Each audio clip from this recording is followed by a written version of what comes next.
Jnaneshwar Maharaj, in one of his writings, said that in the same way that you and I need a mirror to see our face, that reality, the reality that had no, it was nirakar, nir, without nama, without rupa, it needed the mirror that is the universe in which it could perceive itself. So we think of, because we are individual beings, we think of ourselves as being, this is who I am, and that's all the rest of the universe. When in fact, there is no difference between what's outside and what's inside, except for that sense on the inside that I am perceiving the universe. So each one of us, therefore, has the potential to serve as the vehicle for the Supreme Reality to be able to perceive what it's like to actually have, to be not only examining the mirror, but be part of the mirror. Which is a very interesting way of looking at things, and for me, much more interesting than this, matter and energy kind of situation. But that does suggest that that when you get down to the earth element, according to Sankhya, you're about as far away as you can get from that reality. And the beauty is, once you have, I believe it's, I'm paraphrasing the Srimad Bhagavata, once you are down on the ground, you can't fall any further. There's only up. Okay. So that up means as you get more and more refined, you may not need an Annamaya kosha. Maybe you can just have a Pranamaya kosha, but maybe you don't need a Pranamaya kosha. Maybe you just can go by with a Manomaya kosha. But actually, maybe you don't even need that. Maybe you can use the Vijnanamaya kosha only, or the Anandamaya kosha only. So what we think of as being real here is real, but it's not the only reality. And so what we have is, and it's not limited to Bharatavarsha, to India, humans all over have created Devatas, like Oshun, like the Egyptians created Devatas. And so they're perceiving realities, human beings that were creating these Devatas, they were perceiving realities from this angle. Those realities are perceiving the humans from that angle. They meet in the middle.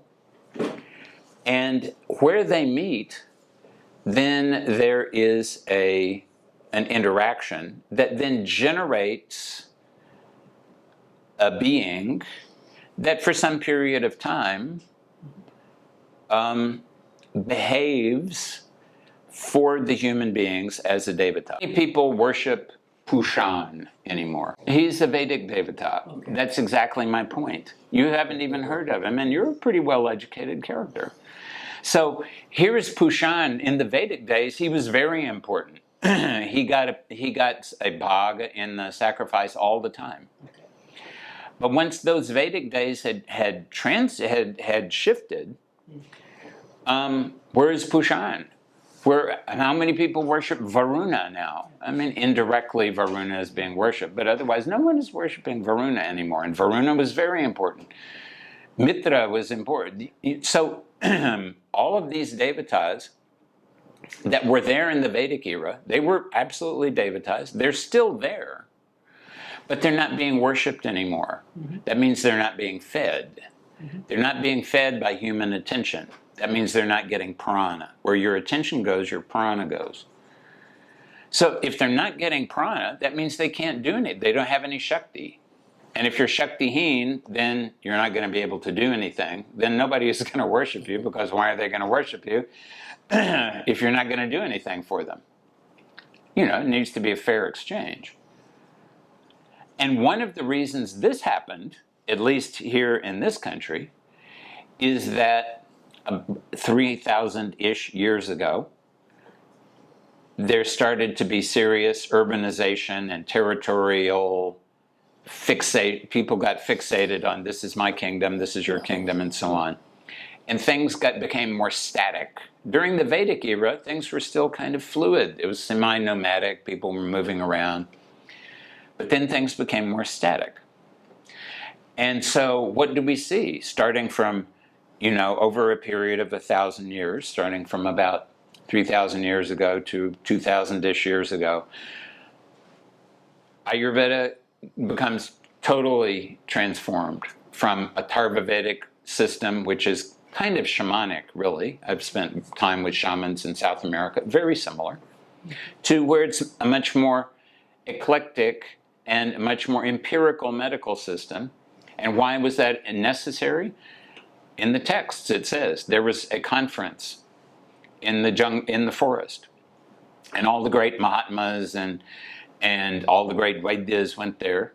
And the subject of the conference is, what do we do with all these humans that are living in cities and towns and they are settled down now?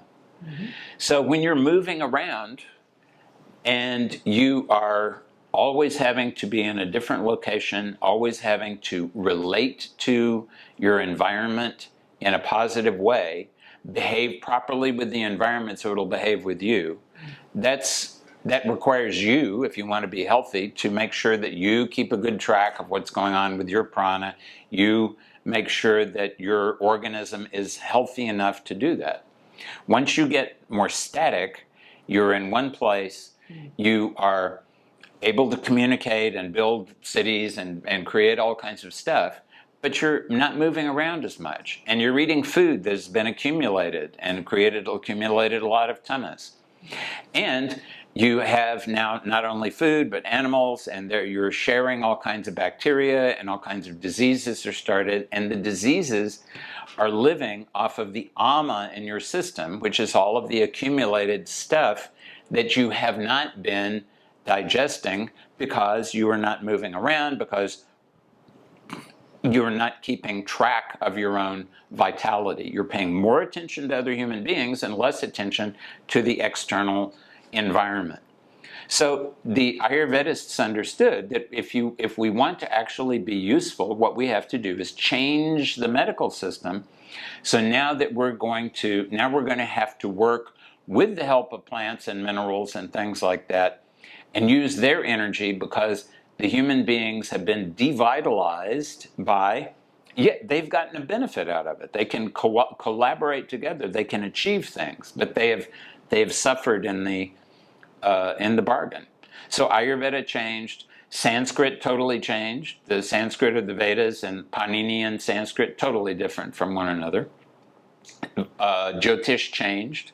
It was only dealing with the nakshatras, which were not equal pieces of the sky, and now it's aligned with the sun also, and everything is standardized, and calculations are possible that were not possible in the past.